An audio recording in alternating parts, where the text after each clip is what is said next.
Now this is what you are actually expected to know. Basically, what is the chapter introduction? We talked about it. Then again, when you are talking about the foreign funding, there are two things which are actually involved. One is we are getting the money in India, so it is subject to our own country regulations. So regulatory framework in India, that means with the reference to disclosure, with the reference to listing, with the reference to eligibility, with the reference to approval criteria. When you say approval, you are all aware. There is something known as the automatic approval. There is something known as the government approval. Automatic approval is the one which is available in the general course of the business. You don't have to specifically apply. You are permitted. Only thing is, you have to keep informed the RBI whenever the foreign inward remittance actually take place. Anything which is concerning with the foreign money which is coming in, going out, you need to keep RBI informed over the regulator. And the other thing is that it is a specific approval you have to seek from the government, which is the prior approval. So what is not available in the automatic route, you need to go to the government. Earlier, I think you are all aware, there used to be a what we call FIPB. Have you heard that? FIPB?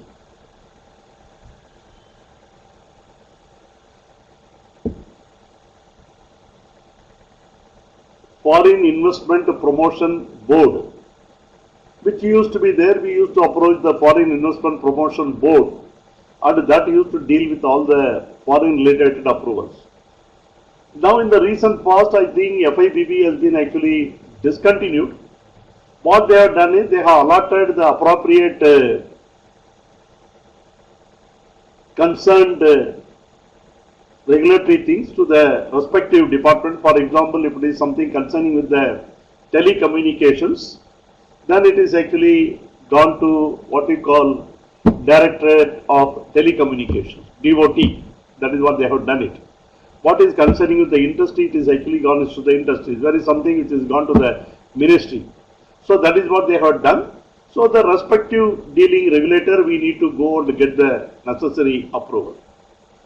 So here again, like what we borrow money like a debenture in India, or we borrow anything like a bond, etc. There is an external commercial borrowing.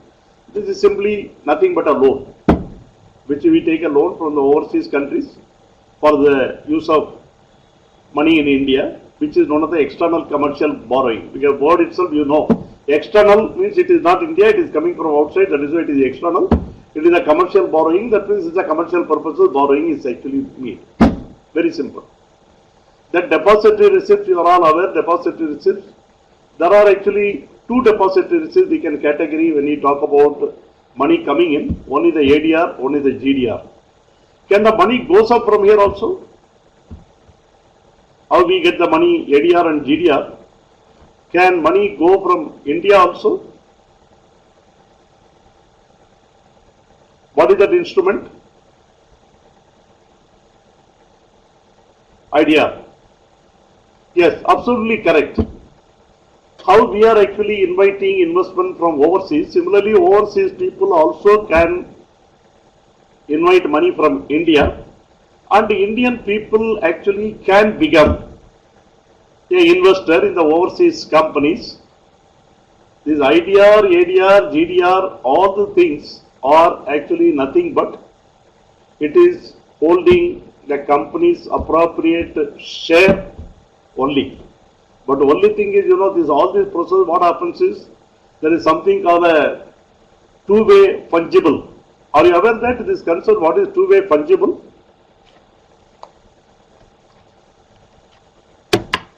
You are not aware, or you are aware? You are aware. Can you explain what is this two-way fungible? Give me some example. When you say two-way fungible, that means what exactly it means? Simple example for a common man to understand. Suppose I give an example. Suppose I am actually in India. I am actually holding shares in a particular company, equity shares. Let us say I am holding a share of something around 5,000 shares in the Indian company. and I take up a job overseas, I shift myself, I am going to be in overseas for the next 10 years.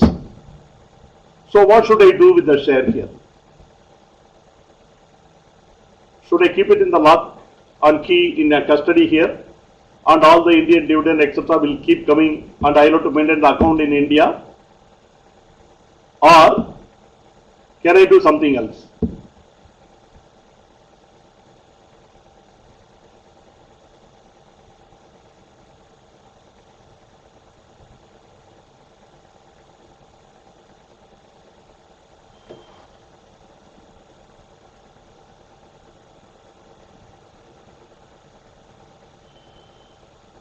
Welcome, Manasi.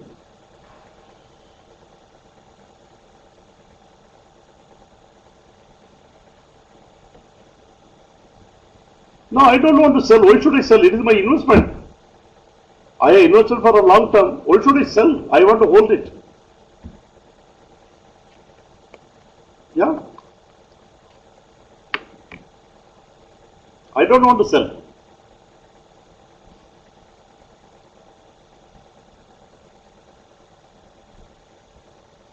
Can convert into shares of that country.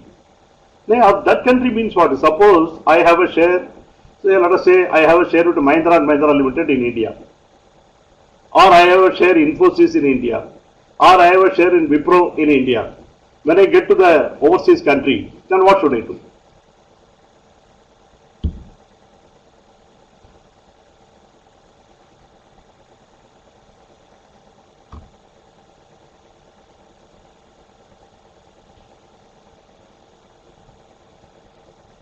Any idea? Any of you? Absolutely, you are right, Rishika. Absolutely, you are right. Convert them into ADR, GDR in the appropriate country. That is the correct answer. That means the two-way fungible means when I get back to overseas, what I do is I make a request to the company. I am actually holding the shares in equity form in India, which I would like to get converted in the DR in the appropriate country where I am living.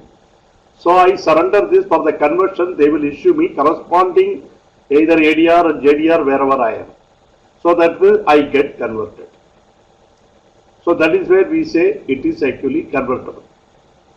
Contrarily, if I am actually working in overseas, if I bought ADR and GDR, when I get shifted to India, I can do the same thing, asking the company, I am surrendering the ADR and GDR, please give me a share in India. I can do that. So that way, either this way or that way, that is why it is actually known as two-way fungibility. If that concept is clear, is that your understanding also?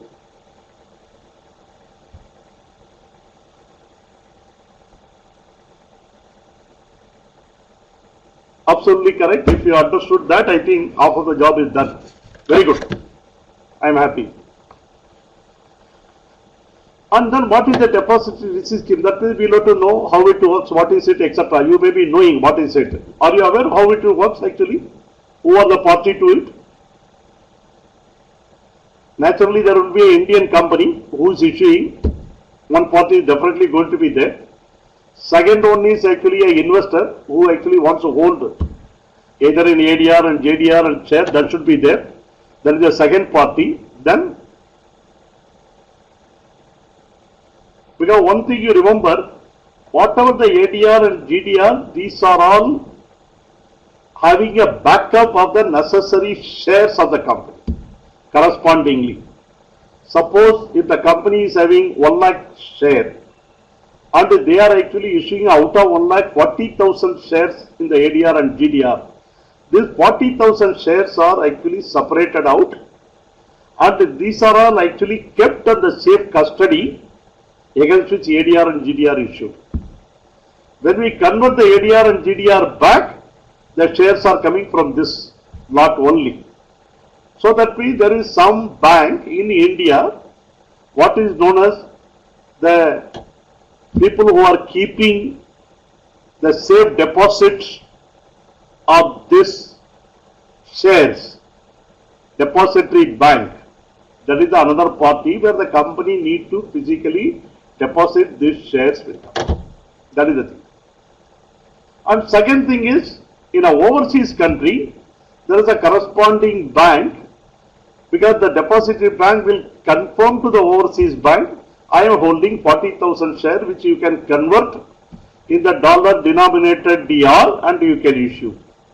So that other bank in the overseas which is situated, they will issue the corresponding share. That means basically there are four parties, as you rightly say, one bank in overseas, one bank in the India, the bank which is holding the certificate, the bank which is issuing a certificate, then there is a company and there is an investor. Correct? That is the thing. And of course, you will have to also know the provision which are relating to the Companies Act here. In case of the listed company, then the LODR regulations which should be there. You need to know the procedure because you will be checked with the procedure, checklist, etc. and all those things. That is all about the DR. Then there are two more instruments which you are talking about. One is the foreign currency exchangeable bonds, one is the foreign currency convertible bonds. That also you need to know. Then there are two or three organizations at the world level. One is the International Finance Corporation, Asian Development Bank and the International Monetary Fund. You are expected to know what is the functions of these banks. This is what the syllabus you are actually expected to know. It's a very, very simple. There is nothing, purely everything is theory. Once you have a thorough reading, revise the second time and make your own notes. I don't see any difficulty in this particular chapter. If you look at the chapter at a glance, you all know there's all this instrument, GDR, ADR, FCCB, FCEP, because we are trying to access the international market for raising the fund. That's all. We need money. Money is available ample in the overseas, but they don't have much of the places to invest the money. India is the bigger market. India is a vast country. So India wanted to actually progress by getting the money. We are always short of money. So the overseas people always wanted to lend the money to India. So naturally we have the international capital market which are available, a source of fund for us. So what they do is, Indian company, they actually go like what we are doing here, initial public offer, follow-on public offer or right offer, like that, equity capital what we are raising. Similarly, we are raising these funds in the international market by way of DR and foreign convertible currencies, basically GDR, ADR, FCCB, FCEB. And then there is another instrument which is known as the external commercial borrowing. This is not the equity, this is actually the loan. Because it is a simple loan which is actually taken from the overseas, but it has to fulfill certain requirements. Because loan is always repayable. It cannot be go lifelong. Equity you can keep it. But loan is a definite period. It has to be actually repayable. And second thing, when you bring the money from overseas, the government wants to regulate it. So there are certain do's and don'ts where it can be used, where it is not permitted to be used. That is for the end use. What is the thing?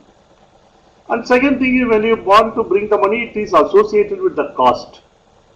Because there are advertisements, there are road shows, there are publicity, all those things are there. So what they are saying is, government says that how much all-in cost ceiling money you can spend. Can you spend 2%, 3%, 4%, 5%, 10%, like that. So there is a ceiling, limit is up to. Well, basically these are some three criteria which are actually mentioned by the regulations. Now how do we actually get this money? First of all, you all know how the company works. You are all aware of the company structure, correct? Company structure, if you mean, there is a first layer which is actually the shareholders of the company. As you are aware, shareholders do not get involved in the day-to-day activities of the company. They actually remain in the top level as it is.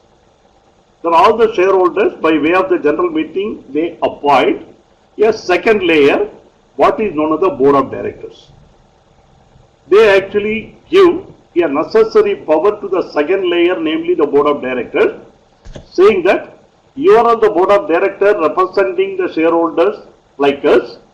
you are actually given the necessary authority, necessary procedural thing to do with by way of the articles of association of the company. Article of association of the company is nothing but rules and regulations, charter, do's and don'ts, how to do it, procedure, etc. How much you can do, what you can do, what is the limit. So they actually delegate the authority to the second layer as a board of directors. That's all. Please remember, shareholders do not say out of this board of directors who should do what role. They only appoint board of directors. Then this board of directors, they meet, they decide themselves who will be the chairman, who will be the vice chairman, who will be the managing director. Before that, they decide who are the people who are going to be full-time, 9 to 5:30, executive directors. Who are the people who are going to be a non-executive director? That means they don't involve day-to-day affairs. They will only lay down the policies. They will meet periodically. They take a review. They will guide the company. So there are non-executive and executive. Within the executive, you select actually a managing director who will be in charge for everything, and below him different function like finance director, HR director, marketing director, sales director, like that. Then after that, the next layer comes what you call senior management team. This is the team which is actually going to do as directed by the board, as a decision taken by the board, which we talk it actually a senior level management. Then after that, of course, you will have down the line middle level management, lower level management, who will actually execute, they will do the job. This is what it is known as the organization structure. I think you are all familiar with that, I believe. Is that correct?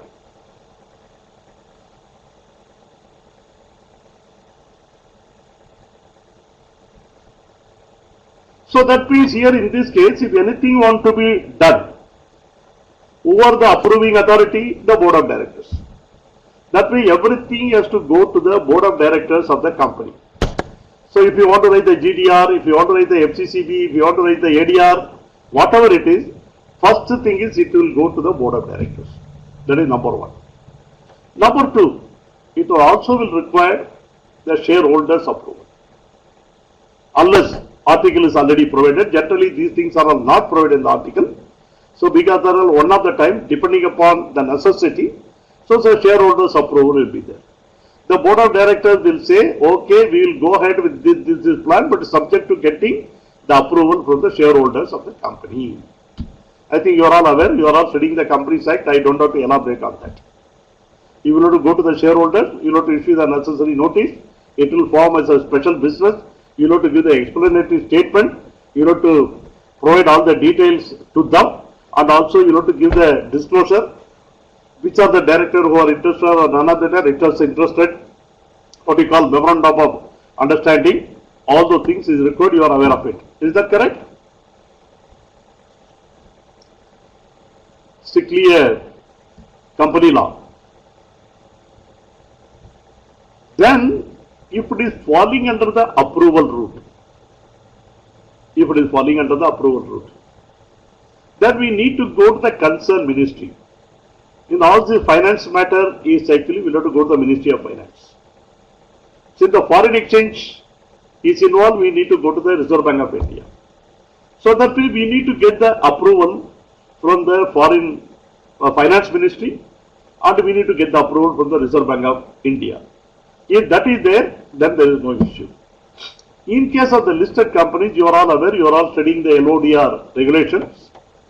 Anything you raise relating to the capital market, concerning with the capital market, listed companies has to actually get listed their stocks in the listing in the stock exchanges. If you are listing in the stock exchanges, before you go and issue the share, you need to go to the stock exchange, you need to give the detail, you need to tell them, this is what we are going to do, this is what it is, we need in principle approval from you for the listing of these shares. That will be required. And one more important thing, which is not always the case, it is sometime, if the company who are actually going to expand share capital, it is actually going there. If the company is already having substantial amount of money borrowed from the financial institutions, then you need to have a sort of a consent letter, no objection letter from the financial institution is concerned, which is applicable only to the companies which are actually having a borrowing from the financial institution. Otherwise, it is not applicable. That means it will be required wherever it is required. Then when you talk about the FCCB and DR, then there is a scheme is there, because there is always a rule which is actually governing it. It is a foreign currency convertible bonds and the ordinary share through the deposit receipt mechanism scheme that is actually in place. And again there is a depository receipt scheme 2014 which is in place. So you have to actually go by these regulations. These are the governing regulation for issue of these instruments. And again there are guidelines which have been actually issued from the government from time to time. So you have to follow that, you have to comply with the procedure. And what is FCCB? FCCB means it is simply like a borrowing only, but only thing is borrowing money is actually the foreign currency, like what we have a debenture, but it is here unsecured. What it says is, okay, we will borrow so much money, we will pay a fixed rate of interest to you. Since the wording is convertible, that means you will actually have an option to convert this foreign convertible currency into the equity share of the company at a later stage. That is, today I borrow money in a foreign currency. I tell you, okay, you give me a loan for a period of 5 years. When it is actually matures, you have an option whether you want to take away your money or you want to invest in the company by way of the equity share, you want to become a part owner of the company. That is why it is actually known as the foreign currency convertible bonds.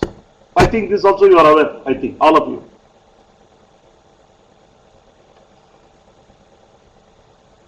Because I am very sure you might have studied this. Yeah, good. Then again there are international institutions. As I told you, there are 3 I named actually. One is the IFC, International Finance Corporation. There is the Asian Development Bank and the International Monetary Fund. These are all some of the institutions which also provide loan, like our financial institution in India. These are the people who provide money from the overseas. But generally, they provide money for only developmental related work, projects. You cannot get the money for your regular working capital. You cannot get the money for repaying your borrowed money earlier, etc. If you are actually having certain developmental project, you want to develop something new, you want to innovate something new. If you want to launch a new product, you want to enlarge your territory, then in such a case, which is actually taking a country in the progress, then you can approach these people, you can take a loan from these organizations, like what we do in India for going to the financial institution taking a loan. That means it is another source of fund which are available in overseas. So that is the reason why these banks' names or these institutions' names are featuring here. Then let us look at very briefly what is this IFC, International Financial Corporation. What is this IFC? Okay.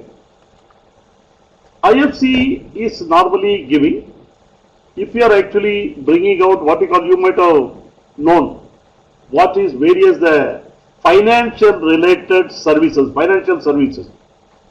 That is, if you are undertaking a product or providing various financial services which is going to create the wealth for the investors, then the IFC normally finance for the various projects relating to that, especially for the developing countries. India is a developing country. You may be knowing Underdeveloped country, developing country, developed country. We are in the second category, we are still in the developing country. Okay. Then the Asian Development Bank, they generally assist if you are actually going for a technical assistance or you are investing equity investments, etc., which promote the various social economic development of the country, they finance for that. Then of course International Monetary Fund is the large organization which is part of the WTO, World Trade Organizations. They are actually having understanding almost over 189 countries because they are one of the largest monetary fund which are actually helping across the globe to provide, promote the trade, commerce, industry, especially what we call the talking sustainable economical growth.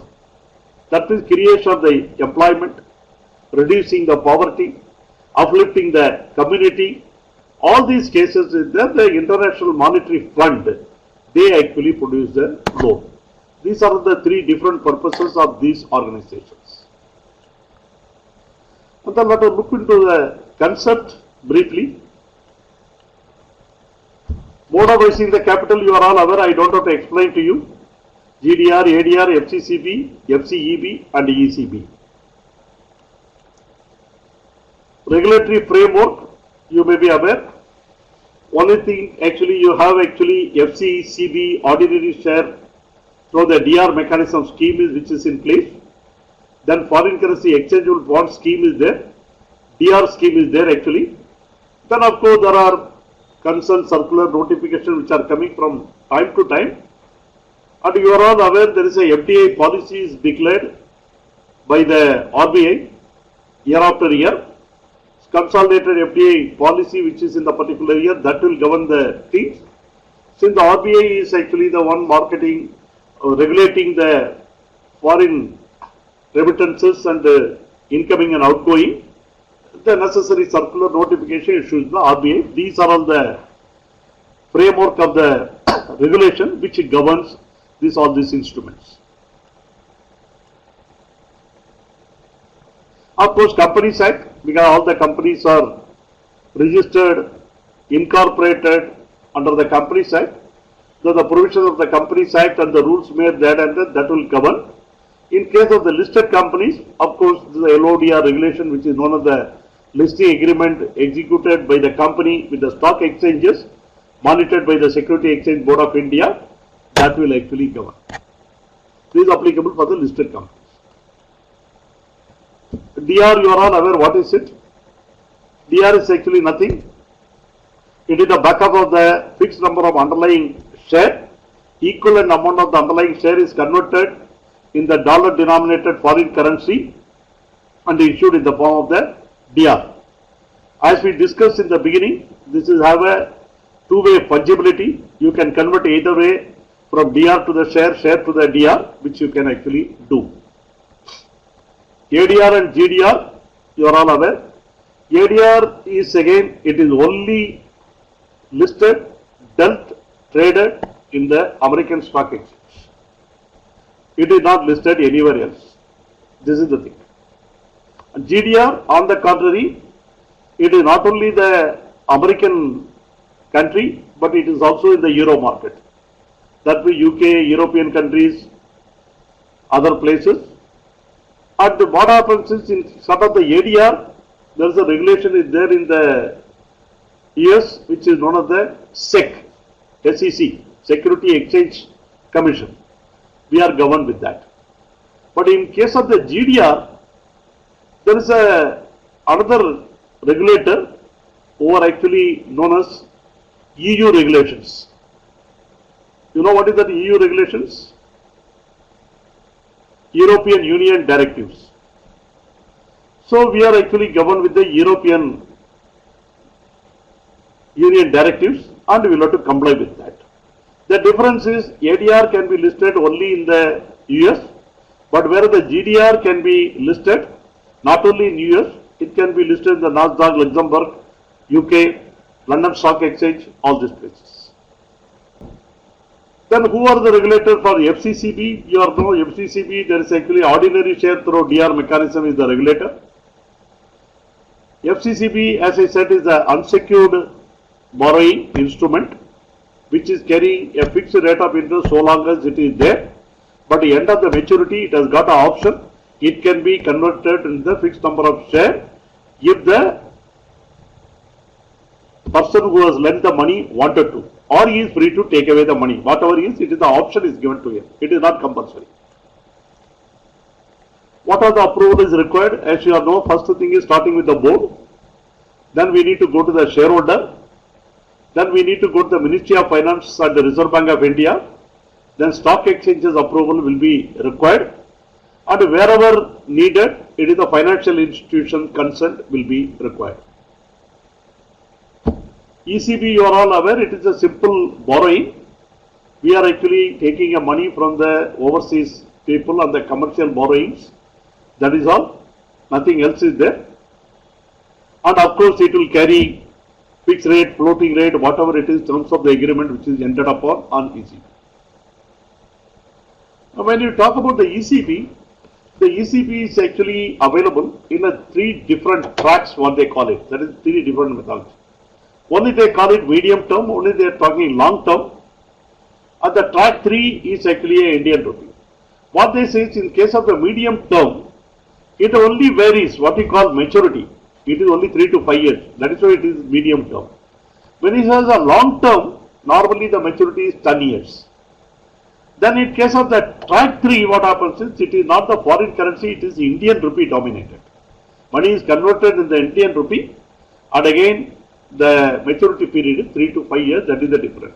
Because 1 and 3, the difference is the 1 is actually a foreign currency. If you get the foreign currency, if you get the money, you can keep it in the foreign currency. Whenever you want, you can convert it. In a track 3, money is converted in Indian rupee, it is actually given to you. Underlying share. Okay, I am coming to that. Underlying share means, as I told you, there is an example. Let us take a company. The company has got, say, 1 lakh share. Or otherwise, let us do one thing. Let us take another one. The company which is going for the first time to the market.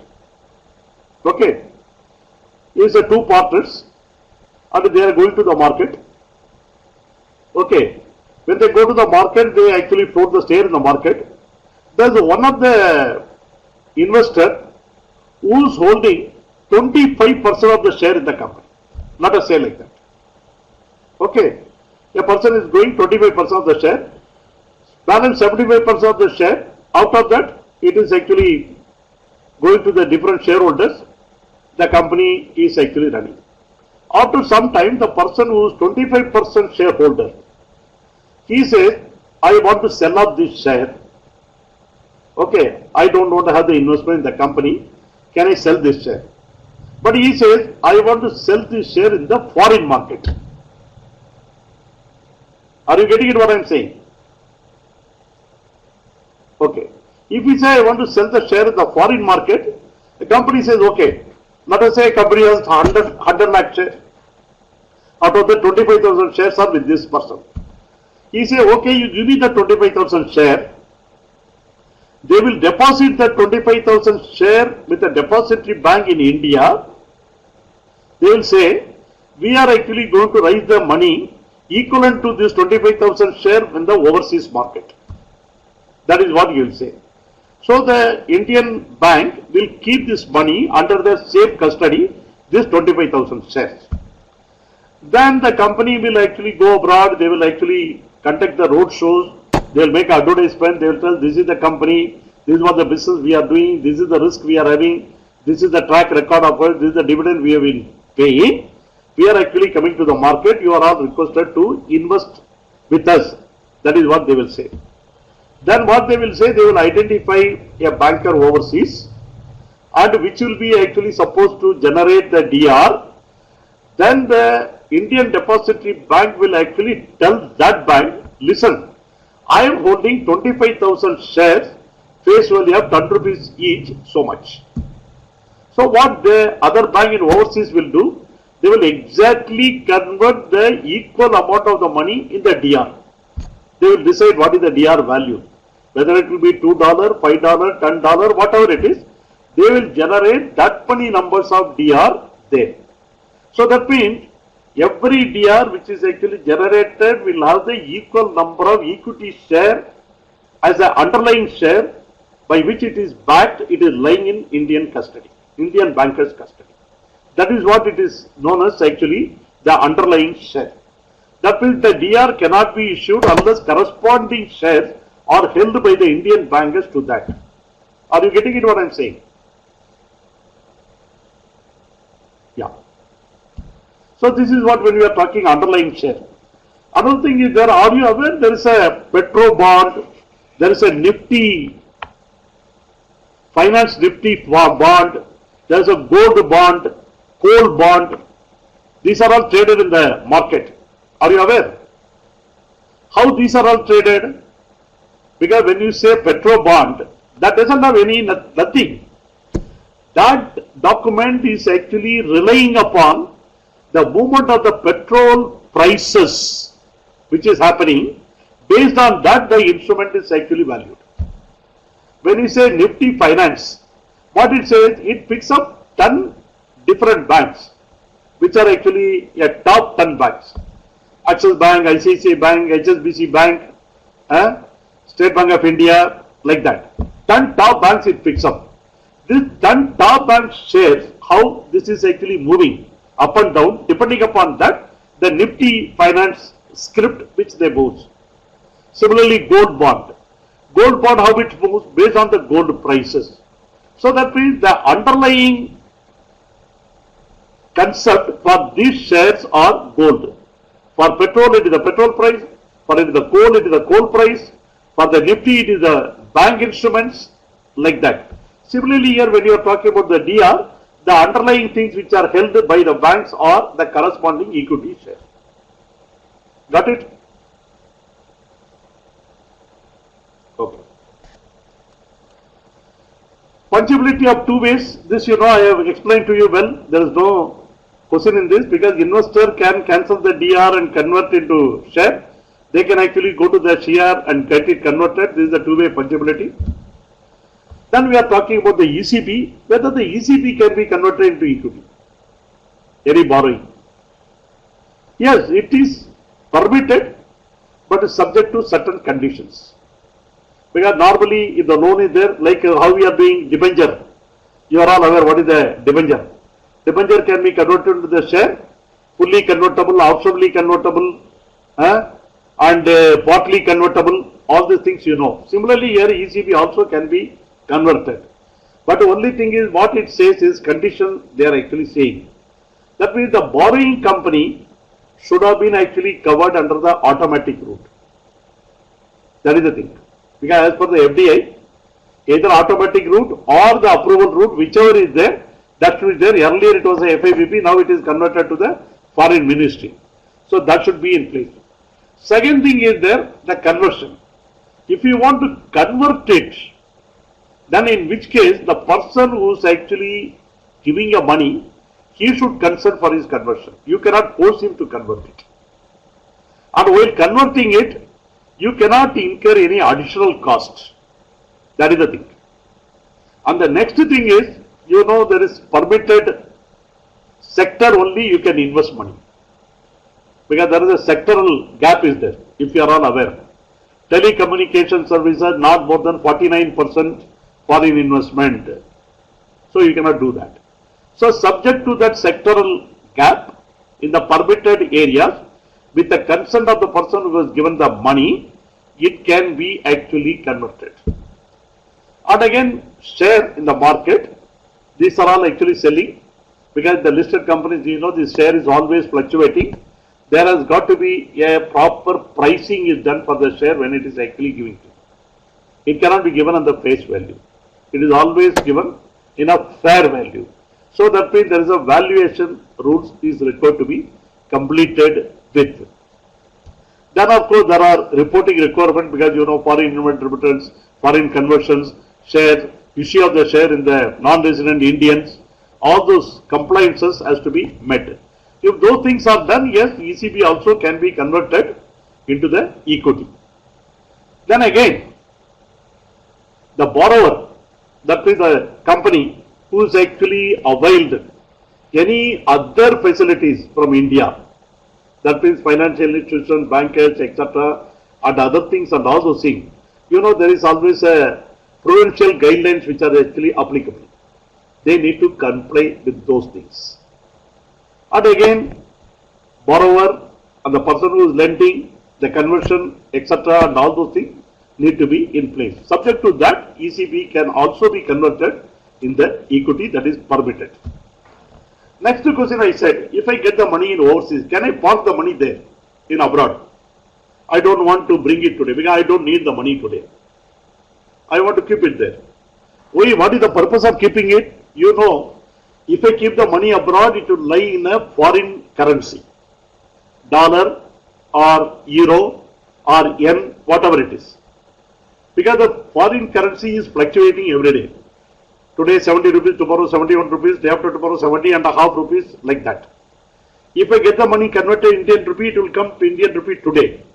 If I convert after 6 months, maybe who knows, the foreign currency convert rate will go up. I can get a higher money. So that is the advantage is there. Can I actually keep the money parked abroad? That is one question there. They says yes, it can be done for a couple of things. One thing is there, if I am having a ECB, which is for the foreign currency expenditure, I have a foreign branch, I am incurring the expenditure there, I am utilizing the funds, etc. I need my liquidity purposes, one reason. Definitely I can park my money and I can meet that need from that money there if I need it. That is there, that is actually permitted. And the second thing is there, the money need to be deposited there with the bank. There are certain guidelines, which of the bank, what is the rated, etc. Like we have what you call that